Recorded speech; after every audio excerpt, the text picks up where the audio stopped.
ಒಂದು 2 days back ನನಗೊಂದು Karnataka human rights commission ಕಡೆಯಿಂದ ಲೆಟ್ರ್ ಬಂದಿದೆ. ಲೆಟ್ರ್ ಓದಿದ್ರ ಮೇಲೆ ಒಂದು ಆರ್ಡ್ರ್ ಮಾಡಿದ್ದಾರೆ ಕರ್ನಾಟಕ ಸ್ಟೇಟ್ ಕಮಿಷನರು. ಏನನ್ನು ಆರ್ಡ್ರ್ ಮಾಡಿದ್ದಾರೆ, ಇಲ್ಲಿ ಪಂಡಾರ್ ಲೈನ್ ಇರೋದು ಜಾಗ, ಅಲ್ಲಿ ಮನೆ ಇದ್ದಾರಲ್ಲ, ವಾಸವಾಗಿದ್ದಾರಲ್ಲ, ಅವರೆಲ್ಲ ಬಂದು ತಮಿಳ್ನಾಡು ಬಂದು ಇಲ್ಲಿ ಒಂದು ವಾಸ ಆಗಿದ್ದಾರೆ ಒಂದು ಆರ್ಡ್ರು. ಅದರಲ್ಲಿ ಮುನ್ಸಿಪಾಲ್ಟಿ ಒಂದು ಲೆಟ್ರ್ ಕೊಟ್ಟಿದ್ದಾರೆ. ಏನನ್ನು ಇಲ್ಲಿ ಇರೋದು ತುಂಬ ಜನ ಬಂದು ಆಧಾರ್ ಕಾರ್ಡ್ ಇಟ್ಕೊಂಡಿರೋಲ್ಲ ತಮಿಳ್ನಾಡು ಪೀಪಲ್ಸನ್ನು ಕಮಿಷನ್ಗೆ ಒಂದು ಇವರು ಲೆಟ್ರ್ ಕಳಿಸಿದ ಮೇಲೆ ಅಲ್ಲಿ ಒಂದು ಆರ್ಡ್ರ್ ಆಗಿದೆ. ಅವರು ಡಿಸೆಂಬರ್ 3 ಬಂದು ನೀವು ಅಪೀಲ್ ಬನ್ನಿ, ನೀವು ಅಪೀಲ್ ಬರಬೇಕಂದ್ರೆ Karnataka human rights commission sir ಹೇಳಿದ್ರ ಮೇಲೆ ನಾನು ಇಲ್ಲಿರೋ ಜನ ಹತ್ರ ಬಂದಿದ್ದೀವಿ. ಇವತ್ತು ಬಂದು ನಿಮ್ಮ ಹತ್ರ ಏನೊಂದು ದಾಖಲಾತಿ ಇದೆ, ಯಾಕಂದರೆ ಇಲ್ಲಿ ಕೊಟ್ಟಿರೋದು ಕರ್ನಾಟಕ ಹ್ಯೂಮನ್ ರೈಟ್ಸ್ ಕಮಿಷನ್ ಕಳಿಸಿರೋದು ದಾಖಲಾತಿ ಮುನ್ಸಿಪಾಲ್ಟಿ ಕಡೆಯಿಂದ ಇದು ಇಲ್ಲಿಗಲ್ ಹೇಳ್ಬಿಟ್ಟಿದ್ದಾರೆ. ಯಾಕಂದರೆ ಅದು ಪ್ಯೂರ್ಲಿ ರಾಂಗು. ಯಾಕಂದರೆ ಇಲ್ಲಿ ವಾಸವಾಗಿರೋ ಜನ ಟೋಟಲಿ ಇಲ್ಲಿ ಇರುವರೆ A to Z ದಾಖಲಾತಿ ಇಲ್ಲಿದೆ. 160 ಮೆಂಬರ್ಸ್.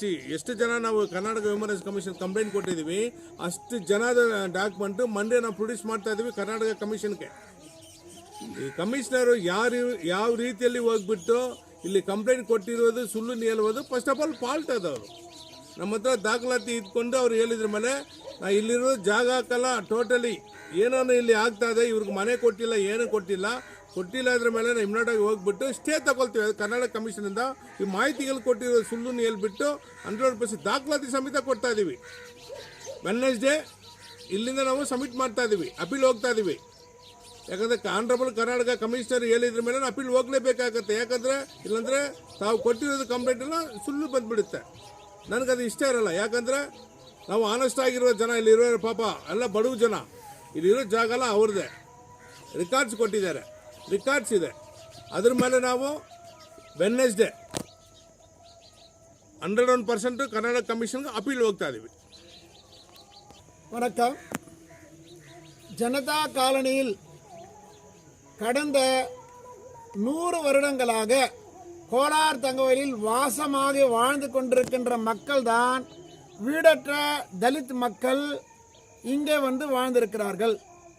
அவர்களுக்கு சிட்டி முனிசிபாலிட்டியிலிருந்து பல பேருக்கு ஹக்குப்பத்திரம் ஆல்ரெடி ஏற்கனவே கொடுக்கப்பட்டிருக்கிறது. அவர்களிடம் ஆதார் கார்டு இந்த முகவரியில் இருக்கிறது, பேன் கார்டு இருக்கிறது, பாஸ்புக் இருக்கிறது, bank passbook, Aadhaar card, election voter ID ஆகிய அனைத்து ரெக்கார்டுகளும் டாக்குமெண்ட்ஸும் அவங்ககிட்ட எவிடன்ஸ் இருக்கிறது. இவங்க கொடுத்துருக்கிறது முனிசிபாலிட்டியில் வந்து நமக்கு ஏற்கனவே 150 பேருக்கு இவங்களுக்கு இந்த வீடை இடிக்கிற பட்சத்தில் 150 பேருக்கு புதியதாக ஒரு 30க்கு 20 சைட்டு நான் கொடுக்குறேன்னு சொல்லி ஒரு ப்ராமிஸ் பண்ணி நம்முடைய முனிசிபல் கமிஷனர் 150 பேருக்கு ಅಪ್ಲಿಕೇಶನ್ ಕೊಡ್ತಿರ್ತಾರೆ. ಇದೆಲ್ಲ ಕೊಡ್ತಿಟ್ಟು ಅಪ್ಲಿಕೇಶನ್ ಕೊಟ್ಬಿಟ್ಟು ಏನು ಮಾಡ್ತಾರೆ, ಕರ್ನಾಟಕ ಕಮಿಷನ್ಗೂ ಲೆಟ್ರ್ ಕಳಿಸ್ತಾರೆ. ಇಲ್ಲಿರೋದು ಜನ ಇವ್ರಿಗೆ ಅಪ್ಲಿಕೇಶನ್ ಕೊಡ್ತಾರೆ. ನನಗೆ ಗೊತ್ತಾಗಿಲ್ಲ ಅದು. ಅಪ್ಲಿಕೇಶನ್ ಕೊಟ್ಬಿಟ್ಟು ಕರ್ನಾಟಕ ಕಮಿಷನ್ಗೆ ಲೆಟ್ರ್ ಹಾಕ್ತಾರೆ. ಇವರು ಇಲ್ಲಿ ಇರುವುದು ಜನ ಅಲ್ಲ, ತಮಿಳ್ನಾಡಿಂದ ಬಂದಿರೋದು. ಅದು ಯಾವ ರೀತಿಯಲ್ಲಿ ನಯ ಅಪ್ಲಿಕೇಶನಲ್ಲಿ ಕೊಡ್ತಾರೆ, ಅಲ್ಲಿ ಲೆಟ್ರ್ ಕಳಿಸೋದು ಇಲ್ಲಿಗೆಲ್ಲ ಕಳಿಸ್ತಾರೆ. ಇದು ಫಸ್ಟ್ ಆಫ್ ಆಲ್ ಫಾಲ್ಟ್ ಅದು. ಯಾಕಂದರೆ ಇಲ್ಲಿ ವಾಸವಾಗಿರುವರು, ಇಲ್ಲಿ ಹೋರಾಟಗಾರವರು, ಇವರು ನಿಮ್ಗೆ ಕ್ಲಿಯರ್ ಕಟ್ಟಾಗಿ ಇಲ್ಲಿ ARR ಹತ್ರ ಏನೊಂದು ದಾಖಲಾತಿ ಇದೆ. ಯಾಕಂದರೆ ನಾನು ಕ್ಲಾರಿಫಿಕೇಶನ್ ಕೊಡಬೇಕಲ್ಲ. ಅಪ್ಲಿಕೇಶನ್ 150 ಅಪ್ಲಿಕೇಶನ್ ಇಲ್ಲಿ ಕೊಟ್ಟಿದ್ದಾರೆ, ಅವ್ರಿಗೆ ಏನೂ ಕೊಟ್ಟಿಲ್ಲ. ಏನೋ ಸುಮ್ಮನೆ ಕೊಟ್ಬಿಟ್ಟು ರೆಕಾರ್ಡ್ ಬೇರೆ ಕೊಟ್ಬಿಟ್ರೆ ನಮ್ಗೆ ಗೊತ್ತಾಗಲ್ಲ. ಅವ್ರು ನಂಬಿಟ್ಟಿದೆ, ತಪ್ಪಾಗುತ್ತೆ. ಅದು 101% ಕರ್ನಾಟಕ ಕಮಿಷನಿಂದ ನಿಮ್ಮ ಮೇಲೆ ಅಪೀಲ್ ಹೋಗ್ತೀವಿ. ಇಲ್ಲಿರೋದು ಜಾಗ ಏನು ಲೇಔಟ್ ಮಾಡ್ತಾ ಇದ್ದೀರಾ, ಇವ್ರು ಕೊಟ್ಟಿದ್ರ ಮೇಲೆ ಲೇಔಟ್ ಮಾಡ್ಕೊಳ್ಳಿ, ಇಲ್ಲಾಂದರೆ ಲೇಔಟ್ಗೆ ಸ್ಟೇ ತಗೊಳ್ತೀವಿ. ಯಾಕಂದರೆ ಇವು ಜನಕ್ಕೆ ಏನು ಕೊಟ್ಟಿಲ್ಲ ಅದ್ಮೇಲೆ ಯಾವ ರೀತಿಯಲ್ಲಿ ಮಾಡೋಕ್ಕಾಗುತ್ತೆ. ಕರ್ನಾಟಕ ಕಮಿಷನ್ಗೆ ನೀವು ಸುಳ್ಳು ಮಾಹಿತಿಗಳು ಕೊಟ್ಟಿದ್ರ ಮೇಲೆ ನಾ ಹೆಂಗೆ ಬಿಡೋಕ್ಕಾಗುತ್ತೆ. 100% ಕಾನೂನು ರೀತಿ ಲೀಗಲಾಗಿ ನಾನು ಹೋರಾಟಕ್ಕೆ ಬರ್ತಾ ಇದ್ದೀವಿ. லீகலாகி கர்நாடக கமிஷனுக்கு ஃபைட் ಮಾಡ್ತಾ ಇದ್ದೀವಿ. ஆகவே இந்த மக்கள் எல்லாம் பூர்வீகமாக கர்நாடக மாநிலத்தில் உள்ள கோலார் தங்கவயல் சின்னதகனியில வாசமாக இருக்கின்ற மக்கள். இவர்கள் பூர்வ குடிகள், இங்கே வாழ்ந்து கொண்டிருக்கின்றவர்கள். இவர்கள் குடும்பம் சொந்தம் எல்லாமே கோலார் தங்கவயலில் வாழ்ந்திருக்கிறார்கள். இவர்கள் வீடற்ற நிலையில் முனிசிபல் கமிஷன் அப்பொழுது வீடு கொடுத்த காரணத்தினால் இங்கே வந்திருக்கிறார்கள். சிலருக்கு ஹக்குப்பத்திரம் கொடுக்கப்பட்டிருக்கிறது, பலருக்கு ஹக்குப்பத்திரம் கொடுக்கப்படவில்லை. ஆகவே நாங்கள் வந்து ஹியூமன் ரைட்ஸ் கமிஷனுக்கு போய் இந்த ரெக்கார்டெல்லாம் கொடுத்தோம். அதன் பிறகு முனிசிபல் கமிஷனரே எங்களையும் மேடம் புஷ்பா வர வச்சு அவர் என்ன பண்ணார், 150 பேருக்கு நான் புதிதாக அப்ளிகேஷன் கொடுக்குறேன், அந்த அப்ளிகேஷனில் அவங்களுடைய ரெக்கார்டெல்லாம் வந்து ஃபில் பண்ணி கொண்டாந்து கொடுங்க, அவங்களுக்கு நான் வந்து சைட் கொடுக்குறேன்னு தான் சொல்லியிருக்காரு. இந்த சைட் கொடுக்குறேன்னு சொல்லிட்டு இடையில கமிஷனுக்கு ஒரு தவறான ஒரு செய்தியை, அதாவது இந்த மக்கள் கர்நாடக மாநிலத்தில் வாழ்கின்ற மக்கள் அல்ல, இவர்கள் புதியதாக தமிழ்நாட்டில் இருந்து வந்து வாழ்கிறார்கள் என்ற தவறான ஒரு செய்தியை அங்கே கொடுத்திருக்கிறார். அது தவறான தகவல். உண்மையாக பார்க்கின்ற பட்சத்தில் இந்த மக்கள் எல்லாம் வீடற்ற ஏழை கூலி தலித் மக்கள் வாழ வழி இல்லாமல் ஜனதா ஹவுஸ், அது ஜனதா கொடுத்திருக்கிற, அதாவது இந்த சிறிய வீட்டில் வாழ்ந்து கொண்டிருக்கிறார்கள்.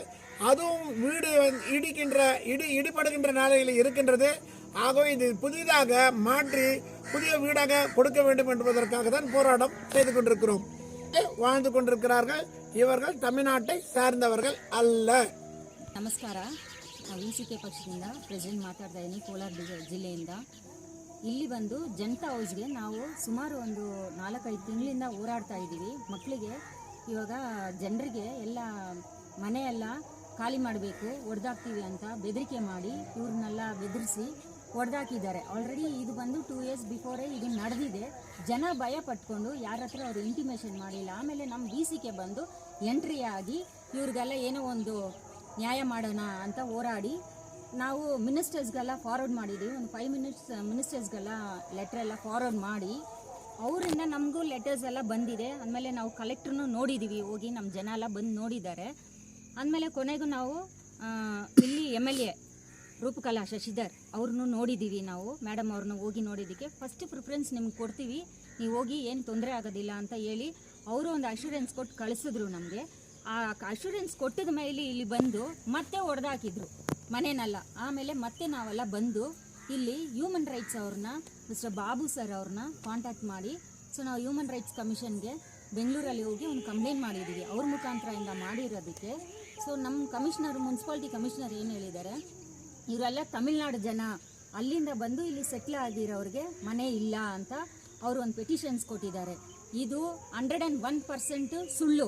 ನಮ್ಮ ಕರ್ನಾಟಕದ ಜನಗೆ ತಮಿಳ್ನಾಡು ಜನ ಅಂತ ಅವಮಾನ ಮಾಡ್ತಾ ಇದ್ದಾರೆ ನಮ್ಮ ಮುನ್ಸಿಪಾಲಿಟಿ ಕಮಿಷನರು. ಇದು ಯಾವ ರೀತಿ ನ್ಯಾಯ ಅಂತ ಗೊತ್ತಾಗ್ತಾ ಇಲ್ಲ. ಅವ್ರು ಏನೋ ಅನ್ಯಾಯ ಮಾಡ್ತಾ ಇದ್ದಾರೆ ಅಂತ ನಮ್ಗೆ ಇವಾಗ ಬೆಳಕಿಗೆ ಬಂದಿದೆ. ನಾವು ಇನ್ಮೇಲೆ ನಾವು ಯಾರೂ ಸುಮ್ಮನೆ ಇರಂಗಿಲ್ಲ. VCK ಪಕ್ಷ ಅಂತೂ ಇಷ್ಟು ದಿನ ನಿದ್ರೆ ಮಾಡ್ತಾ ಇತ್ತು, ಇವಾಗಿಂತ ನಿದ್ದೆ ಮಾಡೋಂಗೆ ಇಲ್ಲ. ಅವರು ಅನ್ಯಾಯ ಮಾಡ್ತಾ ಇದ್ದಾರೆ ನಮಗೆ. ಕರ್ನಾಟಕ ಜನನ ತಮಿಳ್ನಾಡು ಜನ ಅಂತ ಏನು ಅವಮಾನ ಅದು ನಮಗೆ. ಇದು ನಮಗಿಂತೂ ನಾಚಿಕೆ ಆಗಿದೆ ಇಂಥ ಮಾತಾಡೋದು. ಅವ್ರು ನಮ್ಮನ್ನು ಕರೆದು 150 ಫಾರ್ಮ್ ಕೊಟ್ಟರು. 150 ಜನಗೆ ನಾವು ಮನೆ ಕೊಡ್ತೀವಿ, ನೀವು ಯಾರು ಖಾಲಿ ಮಾಡೋದು ಬೇಡ ಅಂತ ಹೇಳ್ಬಿಟ್ಟು ಹಿಂದ್ಗಡೆ ಹೋಗಿ ಹ್ಯೂಮನ್ ರೈಟ್ಸ್ ಕಮಿಷನಲ್ಲೇ ಇದನ್ನು ಮಾತಾಡೋದು ಇದು ನ್ಯಾಯ ಅಲ್ಲ. ಅದರಿಂದ ಇವಾಗ ನಾವು ಹೋರಾಟ ಮಾಡೋದಕ್ಕೆ ನಾವು ಶುರು ಮಾಡ್ತಾ ಇದ್ದೀವಿ. ನಮ್ಮ ಬಾಬು ಸರ್ ಅವ್ರಿಗೆ ನಾವು ನೋಡಿ, ಇಲ್ಲಿ ಇರೋವ್ರದ್ದೆಲ್ಲ ಡಾಕ್ಯುಮೆಂಟ್ಸು ಅವರು ಇರೋದು ಎಲ್ಲ ಲೀಗಲ್ ಆಗಿದೆ. ಆಧಾರ್ ಕಾರ್ಡು, ಪ್ಯಾನ್ ಕಾರ್ಡು ಮತ್ತು ಬ್ಯಾಂಕು ಸ್ಟೇಟ್ಮೆಂಟ್ಸು ಎಲ್ಲ ಇದೆ. ಇಲ್ಲಿ ಇರೋ ಜನ ಎಲ್ಲ ನಿಜವಾಗಿ ಇಲ್ಲೇ ವಾಸವಾಗಿರ್ತಾರೆ. 20 ಇಯರ್ಸ್ ಅಬೋವಿಂದನೇ ಇದ್ದಾರೆ. ಸೊ ಯಾರನ್ನೂ ಇಲ್ಲಿ ಖಾಲಿ ಮಾಡೋದಿಲ್ಲ. ಏನೋ ಅವರು ಪ್ಲ್ಯಾನ್ ಮಾಡೋದೆಲ್ಲ ನಮಗೇನೋ ಸುಳ್ಳು ಅಂತ ಇದೆ. ನಾವು ಹೋರಾಟ ಮಾಡೋದಕ್ಕೆ ನಾವೆಲ್ಲ ಇವತ್ತು ತಯಾರಾಗ್ತಾ ಇದ್ದೀವಿ. ನಾವೇನು ಪೆಟಿಷನ್ಸ್ ಇವಾಗ ಹ್ಯೂಮನ್ ರೈಟ್ಸ್ ಕಮಿಷನ್ಗೆ ಲೀಗಲ್ ಪೆಟಿಷನ್ಸ್ ಕೊಡ್ತಾ ಇದ್ದೀವಿ. ಎಲ್ಲ ಇಲ್ಲಿ ವಾಸವಾಗಿರೋರು ಕನ್ನಡದವರು ಅಂತ. ಲೀಗಲ್ ಪೆಟಿಷನ್ ಅಲ್ಲ, ಅದು ಅಪೀಲ್ ಹೋಗ್ತಾ ಇದೀವಿ. ಯಾಕಂದರೆ ಹ್ಯೂಮನ್ ರೈಟ್ಸ್ ಕಡೆಯಿಂದ ಆರ್ಡರ್ ಆಗಿದೆ. ಕಮಿಷನರ್ ಏನು ಮಾಡಿದ್ದಾರೆ, municipality commissioner with district DC ಕಡೆಯಿಂದ ಆರ್ಡರ್ ತಗೊಂಡು ಇಲ್ಲಿ ಇರುವರು ಜನ ಬಂದು ತಮಿಳ್ನಾಡು ಇಲ್ಲಿ ಬಂದಿದ್ದಾರೆ, ಅವ್ರು ಕೊಡೋಕ್ಕಾಗಲ್ಲ ಅನ್ನೋ ಅವರು ಒಂದು ಲೆಟ್ರ್ ಕಳಿಸಿದ್ದಾರೆ. ಆ ಲೆಟ್ರ್ ಮೇಲೆ ಕರ್ನಾಟಕ ಕಮಿಷನ್ ಆರ್ಡ್ರ್ ಮಾಡಿದ್ದಾರೆ. ಫಸ್ಟ್ ಆಫ್ ಆಲ್ ನೀವು ಜನ ಅರ್ಥ ಮಾಡ್ಕೊಳ್ಬೇಕು. ನಾಟ್ ಇಸ್ ಇನ್ ಪೆಟಿಷನ್, ಇವರು ಲೆಟ್ರ್ ಥ್ರೂ ಮಾಡಿದ್ದಾರೆ, ಕಾಪಿನ ಕೊಟ್ಟಿದ್ದಾರೆ. ಲೆಟ್ರ್ ಥ್ರೂ ಮಾಡಿದ ಮೇಲೆ ಕರ್ನಾಟಕ ಕಮಿಷನರ್ ಒಂದು ಆರ್ಡ್ರ್ ಮಾಡಿದ್ದಾರೆ. ಈ ಆರ್ಡ್ರ್ ನಿಮಗೆ ಸ್ಯಾಟಿಸ್ಫ್ಯಾಕ್ಷನ್ ಇದ್ದರೆ ಬಿಟ್ಬಿಡಿ, ಇಲ್ಲಾಂದರೆ ನನಗೆ ಅಪೀಲ್ ಬರಬೇಕು ಹೇಳಿದ್ದಾರೆ. ಅಪೀಲ್ December 3 ಇದೆ. ನೆಕ್ಸ್ಟ್ ನಾವು ವೆಡ್ನೆಸ್ಡೇ ಈ ಜನ ಹತ್ರ ದಾಖಲಾತಿ ತಗೊಂಡು ಎಲ್ಲ ಕ್ಲಿಯರ್ ಕಡೆ ಹೋಗ್ಬಿಟ್ಟು ಇಲ್ಲಿರೋ ಟೋಟಲ್ ಜಾಗಕ್ಕೆ ಸ್ಟೇ ತೊಗೊಂಡು ಬರ್ತಾ ಇದ್ದೀವಿ. ಒಂದು ಸಲ ಇವ್ರಿಗೆ ಮನೆ ಕೊಟ್ಟರ ಮೇಲೆ ನಾನು ಸ್ಟೇ ವಾಪಸ್ ತಗೊಳ್ತೀವಿ.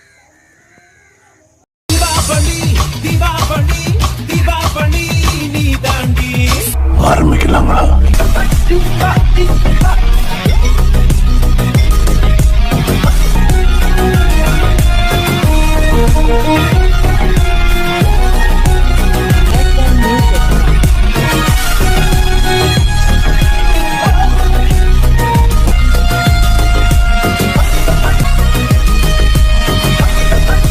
தரம் என்றும் நிரந்தரம், தரம் என்றும் நிரந்தரம், தரம் என்றும் நிரந்தரம். வாங்க.